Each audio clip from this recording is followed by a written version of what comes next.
قیامت تک کے لیے ان کو ساکت و جامد بنا دیا.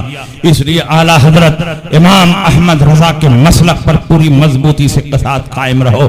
یہ مسلک کوئی نیا مسلک نہیں, یہ مسلک کوئی پانچواں مسلک نہیں. دین مصطفیٰ کی پہچان کا نام مسلک اعلیٰ حضرت ہے. مسلک اعلیٰ حضرت کوئی نیا مسلک نہیں. صحابہ کے مسلک کا نام مسلک اعلیٰ حضرت ہے.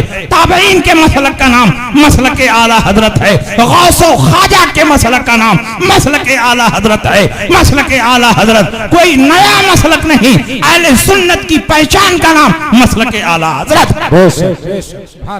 اور یاد رکھیے, پہچان کے بدلنے سے شے کی حقیقت نہیں بدلتی. کل بھی ہم ہی اہل سنت تھے اور آج بھی اوریجنل اہل سنت ہم ہیں, اور صبح قیامت تک جو صحابہ کے راستے پر چلے گا وہی اوریجنل سنی ہوگا. لیکن ہماری پہچان کل کسی اور نام سے ہو رہی تھی اور آج کسی اور نام سے ہو رہی ہے.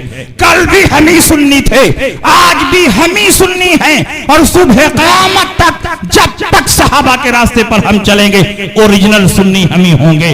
لیکن جب صدیق کا زمانہ آیا تو کچھ لوگ زکوٰۃ کی فرضیت کے منکر ہو گئے. کہا نماز پڑھیں گے, روزہ رکھیں گے, لیکن زکوٰۃ نہیں دیں گے. زکوٰۃ کی فرضیت کے منکر ہو گئے تو حضرت صدیق اکبر نے ان سے جہاد کا فیصلہ فرمایا. اس دور میں مسلمانوں کی پہچان یہ ہوئی کہ جو مسلک صدیقی پر ہے وہ اوریجنل مسلمان ہے, اور جو منکرین زکوٰۃ کے ساتھ نظر آ رہا ہے وہ ڈپلیکیٹ مسلمان ہے. زمانہ اور آگے بڑھا, حضرت علی کا زمانہ آیا. آپ کے زمانے میں دو باطل فرقے پیدا ہوئے. ایک فرقے کو رافضی کہتے ہیں, دوسرے فرقے کو خارجی کرتے ہیں. رافضیوں نے حضرت صدیق اکبر, حضرت عمر ابن خطاب کی فضیلت کا انکار کیا, اور خارجیوں نے حضرت عثمان غنی اور حضرت علی کی محبت کا انکار کیا. تو اس دور اہل سنت کی پہچان بنی تفضیل الشیخین حب الختنین, جو شیخین کی فضیلت کا اعتراف کرے اور نبی کے دونوں دامادوں سے محبت کرے وہی اوریجنل سنی ہے, اور جس میں یہ دونوں علامتیں اور پہچان نہ پائی جائیں وہ ڈپلیکیٹ سنی ہے. زمانہ اور آگے بڑھا, معتزلہ کا دور آیا. معتزلہ ایک باطل فرقہ ہے جس نے بے شمار گمراہیاں لوگوں کے سامنے پیش کی, بے شمار باطل عقائد و نظریات دنیا کے سامنے پیش کیے. انہی عقائد و نظریات میں سے ایک عقیدہ یہ بھی ہے کہ جس طرح زمین مخلوق ہے, آسمان مخلوق ہے, چاند و سورج مخلوق ہے, وادی و کوثر مخلوق ہے, اسی طرح قرآن بھی مخلوق ہے. معاذ اللہ, بتاؤ قرآن مخلوق ہے؟ ہرگز نہیں. اس لیے کہ جو مخلوق ہے اسے مٹنا ہے, اور قرآن کبھی مٹے گا نہیں. جو مخلوق ہے وہ حادث ہے, اور قرآن کبھی حادث نہیں ہو سکتا. جس طرح اللہ ہمیشہ سے ہے ہمیشہ رہے گا, اللہ کی ہر صفت ہمیشہ سے ہے اور ہمیشہ رہے گی, اور کلام اللہ بھی اللہ کی صفت ہے.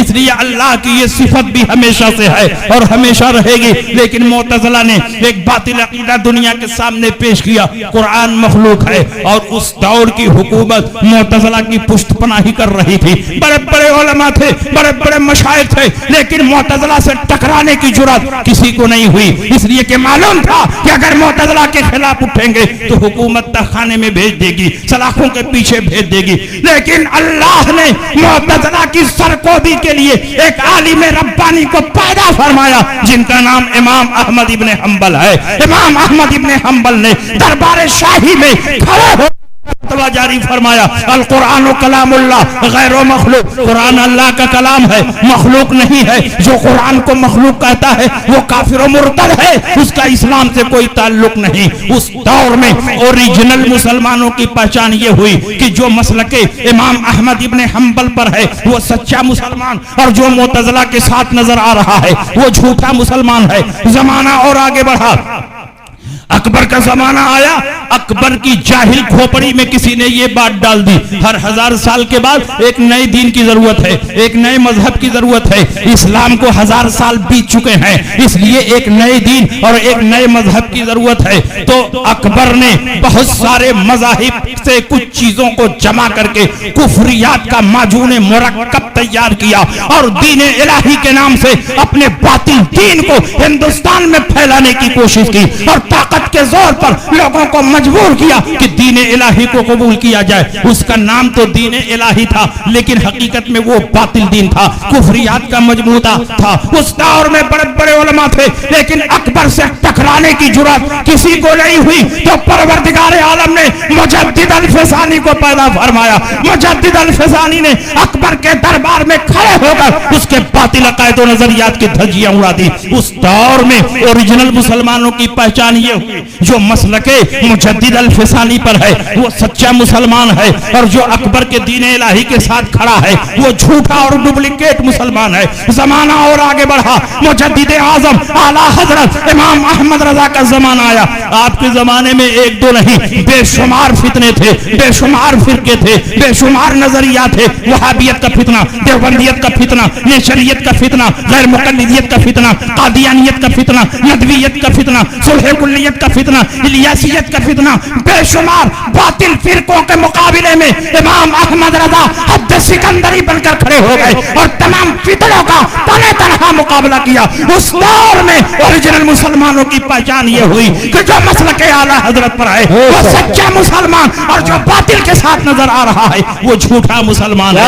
علامتیں بدل رہی ہیں, علامتوں کے بدلنے سے شے کی حقیقت نہیں بدلتی. کل بھی ہم ہی اہل سنت تھے, آج بھی ہم ہی اہل سنت ہے. کل بھی اوریجنل مسلمان ہم تھے, آج بھی اوریجنل مسلمان ہم ہیں. لیکن کل ہماری پہچان مسلک صدیقی سے ہو رہی تھی, مسلک علی سے ہو رہی تھی, مسلک امام احمد ابن حنبل سے ہو رہی تھی, مسلک مجدد الفسانی سے ہو رہی تھی, اور اس دور میں ہماری پہچان مسلک اعلیٰ حضرت سے ہو رہی ہے. علامت کے بدلنے سے شے کی حقیقت نہیں بدلتی. ہم ہی اہل سنت ہے اور آج ہماری پہچان مسلک اعلیٰ حضرت سے ہو رہی ہے. بے شک سبحان اللہ. نعرہ تکبیر, نعرہ رسالت, مسلک اعلیٰ حضرت, فیضان سرکار اعلیٰ حضرت, فیضان حضور صوفی ملت. اس لیے میرے دوستو پوری مضبوطی کے ساتھ اعلیٰ حضرت امام احمد رضا کے مسلک پر قائم رہو. یہی مسلک دنیا اور آخرت میں ہمیں اور آپ کو نجات عطا فرمائے گا. ایک آخری بات سن لیجئے, آج بہت سارے لوگ مسلک اعلیٰ حضرت کی مخالفت کر رہے ہیں.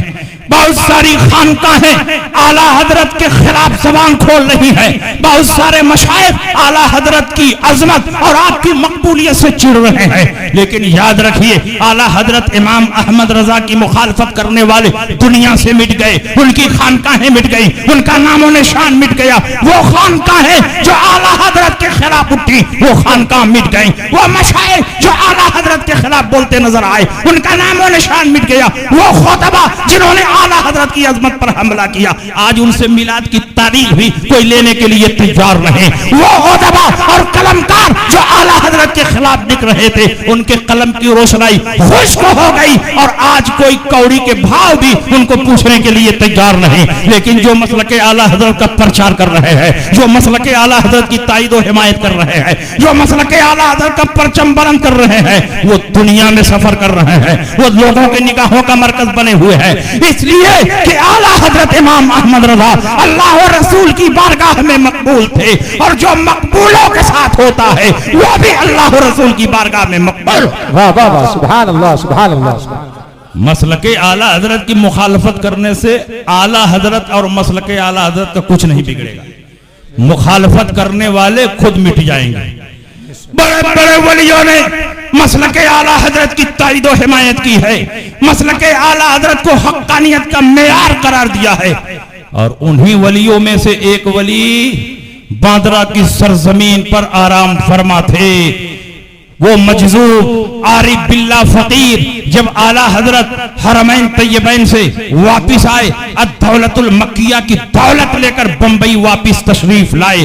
اکرام امام احمد رضا میں یہ روایت موجود ہے. مفتی برہان الحق جبل پوری اس واقعے کو لکھنے والے ہیں اور وہی کتاب کے مصنف ہے. وہ فرماتے ہیں میں جبل پور سے بمبئی گیا اعلیٰ حضرت کا استقبال کرنے کے لیے. چند دن اعلیٰ حضرت کے ساتھ قیام رہا. ایک دن اعلیٰ حضرت نے باطنی کشش کی بنیاد پر فرمایا کہ برہان میاں تیار ہو جاؤ، باندرا چلنا ہے اور باندرا کے مجذوب صاحب سے ملاقات کرنی ہے۔ اعلیٰ حضرت ولی تھے، جس شہر میں جاتے ولیوں کی خوشبو محسوس ہوتی، ان کی بارگاہ میں پہنچتے، اکتساب فیض کرتے۔ اعلیٰ حضرت نے فرمایا باندرا چلنا ہے، باندرا کے مجذوب صاحب سے ملاقات کرنی ہے۔ اعلیٰ حضرت مفتی برہان الحق کو لے کر چلے، کرلا کسائی واڑا سے اعلیٰ حضرت ابھی چلے ہیں اور ادھر باندرا میں مجذوب صاحب اپنے مریدین سے فرماتے ہیں بہت بڑے عالم مجھ سے ملنے کے لیے آ رہے ہیں، ان کی خوشبو محسوس ہو رہی ہے، تم لوگ ان کا استقبال کرو، استقبال کی تیاری کرو۔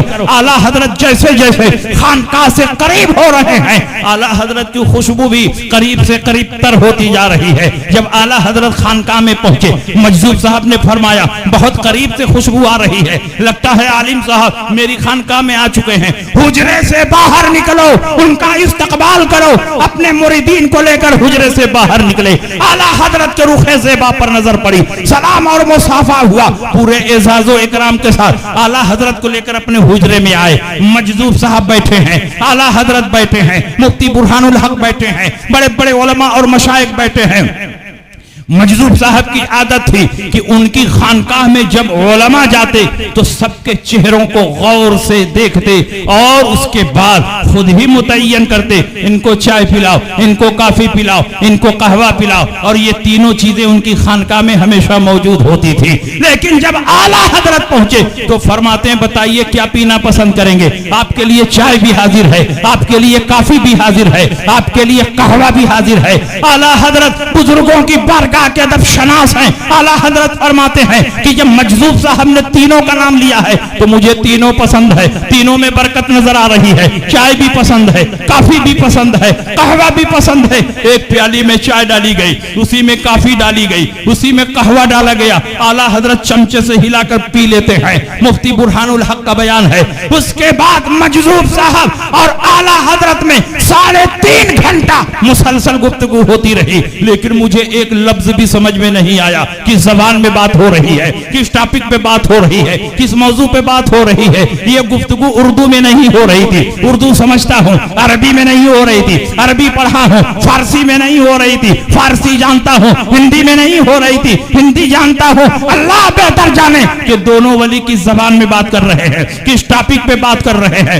کس موضوع پہ بات کر رہے ہیں۔ جب گفتگو کمپلیٹ ہوئی، اعلیٰ حضرت اجازت لے کر جانے لگے، مجذوب صاحب نے اپنے دروازے تک اعلیٰ حضرت کو رخصت کیا، اعلیٰ حضرت جا رہے ہیں، مفتی برہان الحق اعلیٰ حضرت کے پیچھے پیچھے چل رہے ہیں۔ اچانک ان کے دل میں خیال پیدا ہوا کہ اعلیٰ حضرت جن سے ملنے کے لیے آئے ہیں وہ کوئی معمولی بزرگ نہیں ہوں گے، بہت پائے کے ولی ہوں گے، تبھی اعلیٰ حضرت آئے ہیں، چلوں میں بھی تنہائی میں اپنے لیے دعا کرا لوں، کچھ نصیحت حاصل کر لوں۔ اعلیٰ حضرت کے پیچھے پیچھے چل رہے تھے اور بھاگ کر حجرے میں آ گئے اور مجذوب صاحب سے فرماتے ہیں کہ حضور کچھ مجھے بھی نصیحت فرما دیں۔ مجذوب صاحب نے کہا تم مجھ سے نصیحت لینے آئے ہو؟ کہا ہاں آپ ہی سے نصیحت لینے آیا ہو۔ تو مجذوب صاحب نے کہا اگر تم مجھ سے نصیحت لینا چاہتے ہو تو میری پہلی اور آخری نصیحت یہ ہے کہ ابھی جن کے پیچھے پیچھے چل رہے تھے انہی کے قدم پہ قدم چلتے رہو، جنت تک پہنچ جاؤ گے۔ ان کا راستہ جنت میں لے جانے والا راستہ ہے۔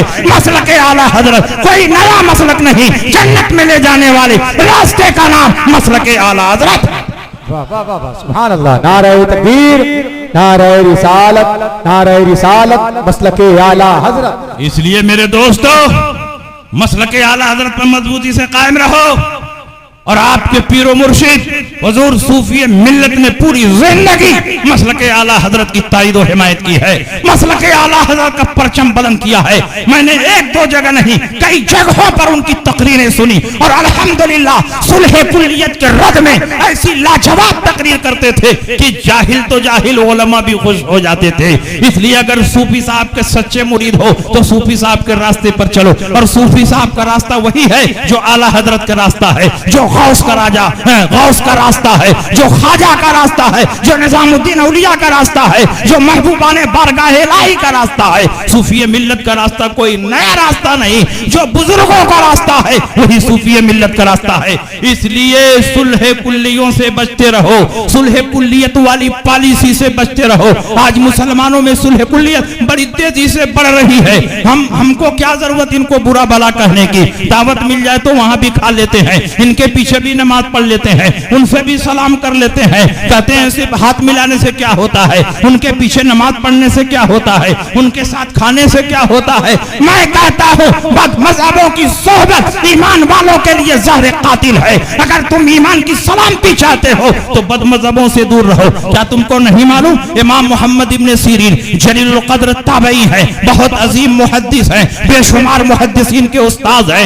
امام محمد ابن سیرین کی روایت دارمی میں لکھی ہوئی ہے، دارمی حدیث کی مشہور کتاب ہے، اس میں لکھا ہے کہ امام محمد ابن سیرین کی بارگاہ میں دو مد مذہب آئے اور ان میں سے ایک نے کہا حضور میں قرآن سنانا چاہتا ہوں۔ آپ نے فرمایا نہیں، میں تمہارے منہ سے قرآن نہیں سنوں گا۔ دوسرے نے کہا حضور میں حدیث سنانا چاہتا ہوں۔ آپ نے فرمایا میں حدیث نہیں سنوں گا۔ بہت دیر تک مسکا پالش لگاتے رہے، آپ کو جلال آیا اور آپ نے فرمایا لا تقومن عنی او لا اقومن، یا تو تم لوگ یہاں سے اٹھ کر چلے جاؤ یا میں ہی اٹھ کر چلا جاتا ہوں۔ جب آپ کا جلال دیکھا تو اٹھ کر چلے گئے۔ مریدین نے کہا حضور قرآن سنا رہے تھے، سننے میں کیا حرج تھا؟ حدیث سنا رہے تھے، سننے میں کیا حرج تھا؟ امام محمد ابن سیرین نے کہا یہ دونوں بد مذہب اور گمراہ تھے، اگر میں ان کے منہ سے قرآن سنتا، حدیث رسول سنتا اور یہ اس کا غلط مطلب بتاتے اور وہی مطلب میرے دل میں بیٹھ جاتا تو میرا ایمان بھی برباد ہو جاتا، میرا عقیدہ بھی برباد ہو جاتا۔ اپنے عقیدے کی حفاظت کے لیے لازم اور ضروری ہے کہ بد مذہبوں کے منہ سے نہ قرآن سنا جائے نہ حدیث رسول سنی جائے۔ آپ کا ایمان امام محمد ابن سیرین کی طرح مضبوط اور ٹھوس نہیں ہے، آپ کا ایمان موم کی طرح نرم و نازک ہے، جو آتا ہے اپنا ٹھپا مار کر چلا جاتا ہے۔ لیکن آپ خوش فہمی میں مبتلا ہیں کہ ان کے ساتھ بیٹھنے سے کیا ہوتا ہے، ان کے ساتھ کھانے سے کیا ہوتا ہے، ان کے پیچھے نماز پڑھنے سے کیا ہوتا ہے۔ امام محمد ابن سیرین کا ایمان پہاڑ کی مضبوط چٹان کی طرح ٹھوس تھا، پھر بھی اپنے دین و ایمان کی حفاظت کے لیے کتنا اہتمام کر رہے ہیں۔ اس کی وجہ یہی ہے کہ بد مذہبوں کی صحبت ایمان والوں کے لیے زہر قاتل ہے۔ اسی لیے رسول پاک نے فرمایا سیکون فی آخری زمان دجالون کذابون یاتونکم بما لم تسمعوا انتم ولا آباؤکم فایاکم وایاہم لا یضلونکم ولا یفتنونکم۔ اخیر زمانے میں کچھ جھوٹے اور مکار پیدا ہوں گے جو ایسی ایسی باتیں کریں گے جن کو نہ تم نے سنا نہ تمہارے آباء و اجداد نے سنا۔ ان سے دور رہنا، ان سے الگ رہنا، کہیں ایسا نہ ہو کہ یہ تم کو گمراہ کر دیں اور تم کو فتنے میں مبتلا کر دیں۔ نبی نے یہ بھی بتایا کہ یہ نمازیں بہت پڑھیں گے، روزہ بہت رکھیں گے، قرآن کی تلاوت بہت کریں گے، اچھے اچھے کام بہت کریں گے، اتنی نمازیں پڑھیں گے کہ تم اپنی نمازوں کو ان کی نمازوں کے آگے حقیر سمجھو گے۔ تو حقرون صلاتکم عند صلاتہم وصیامکم عند صیامہم واعمالکم عند اعمالہم یتلون القرآن ولا یجاوز تراقیہم۔ یہ قرآن کی تلاوت اتنی کریں گے لیکن تلاوت ان کے حلق کے نیچے نہیں اترے گی۔ وَيَقُولُونَ مِن قَوْلِ خَيْرِ الْبَرِيَّةِ، بات بات پر رسول پاک کی حدیثیں پیش کریں گے۔ تو کیا نماز پڑھنے کی وجہ سے مسلمان ہوں گے، روزہ رکھنے کی وجہ سے مسلمان ہوں گے، قرآن کی تلاوت کرنے کی وجہ سے مسلمان ہوں گے، مسجد مدرسہ بنانے کی وجہ سے مسلمان ہوں گے؟ نہیں، یمرقون من الدین کما یمرق السهم من الرمیہ۔ یہ دین سے ایسے ہی باہر ہوں گے جیسے تیر کمان سے باہر ہو جاتا ہے۔ نبی نے بہت واضح پہچان بتا دی، سیماہم التحلیق ومشمر العذر، ان کی پہچان یہ ہوگی کہ یہ سر خوب چھلوائیں گے اور پاجامہ بہت اونچا پہنیں گے۔ یہ علامتیں کیوں بیان کی جا رہی ہیں، یہ نشانیاں کیوں بیان کی جا رہی ہیں؟ تاکہ آپ ان سے دور رہو، ان سے الگ رہو۔ یہی میسج اور پیغام پوری زندگی اعلیٰ حضرت امام احمد رضا دیتے رہے۔ دشمن احمد پہ شدت کیجئے، ملحدوں کی کیا مروت کیجئے، غائز میں جل جائیں بے دینوں کے دین، یا رسول اللہ کی کثرت کیجئے چرچا انہی کا صبح شام، جانے کافر پر قیامت کیجئے، مثل فاری زلزلے ہو نجد میں ذکر آیات ولادت کیجئے، اور شرک ٹھہرے جس میں تعظیم حبیب، اس برے مذہب پہ لعنت کیجئے۔